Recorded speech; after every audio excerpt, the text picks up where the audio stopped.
An unspeakable horror seized me. There was a darkness, then a dizzy, sickening sensation of sight that was not like seeing.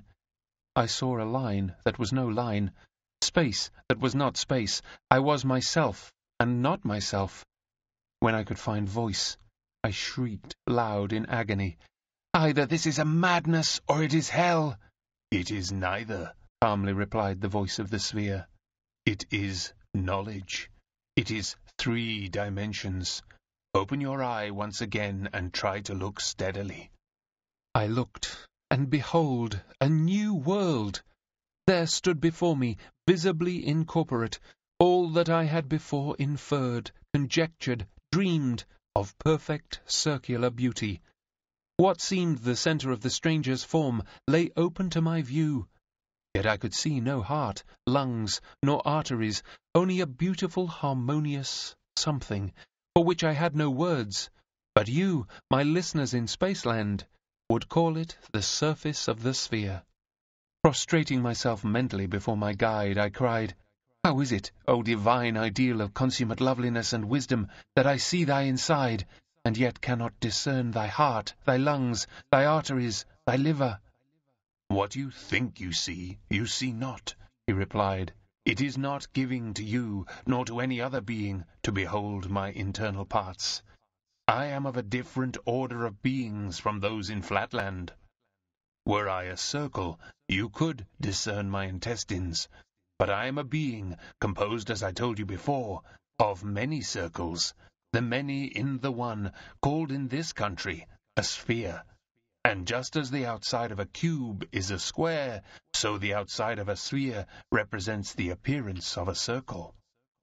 Bewildered though I was by my teacher's enigmatic utterance, I no longer chafed against it, but worshipped him in silent adoration. He continued with more mildness in his voice, "Distress not yourself if you cannot at first understand the deeper mysteries of Spaceland. By degrees they will dawn upon you. Let us begin by casting back a glance at the region whence you came. Return with me a while to the plains of Flatland, and I will show you that which you have often reasoned and thought about, but never seen with a sense of sight. A visible angle." "Impossible!" I cried, but, the sphere leading the way, I followed as if in a dream, till once more his voice arrested me. "Look yonder, and behold your own pentagonal house, and all its inmates." I looked below, and saw with my physical eye all that domestic individuality which I had hitherto merely inferred with the understanding. And how poor and shadowy was the inferred conjecture in comparison with the reality which I now behold. My 4 sons calmly asleep in the northwestern rooms, my 2 orphan grandsons to the south. The servants, the butler, my daughter, all in their several apartments. Only my affectionate wife, alarmed by my continued absence, had quitted her room, and was roving up and down in the hall, anxiously awaiting my return. Also the page, aroused by my cries, had left his room, and under pretext of ascertaining whether I had fallen somewhere in a faint, was prying into the cabinet in my study. All this I could see now, not merely infer, and as we came nearer and nearer, I could discern even the contents of my cabinet, and the 2 chests of gold, and the tablets of which the sphere had made mention.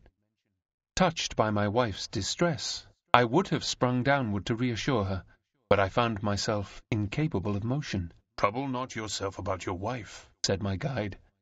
"She will not be long left in anxiety. Meantime, let us take a survey of Flatland." Once more I felt myself rising through space. It was even as the sphere had said. The further we receded from the object we beheld, the larger became the field of vision. My native city, with the interior of every house and every creature therein, lay open to my view in miniature. We mounted, higher and low, the secrets of the earth, the depths of the mines and inmost caverns of the hills were bared before me. Awestruck at the sight of the mysteries of the earth thus unveiled before my unworthy eye, I said to my companion, "Behold, I am become as a god." For the wise men in our country say that to see all things, or as they express it, omnividence, is the attribute of God alone. There was something of scorn in the voice of my teacher as he made answer. Is it so indeed? Then the very pickpockets and cutthroats of my country are to be worshipped by your wise men as being gods, for there is not one of them that does not see as much as you see now. But trust me, your wise men are wrong. Aye.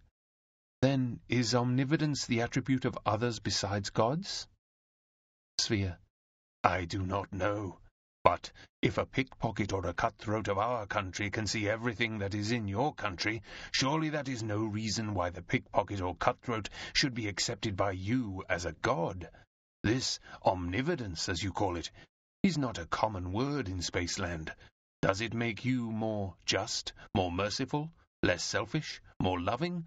Not in the least. Then how does it make you more divine? Aye.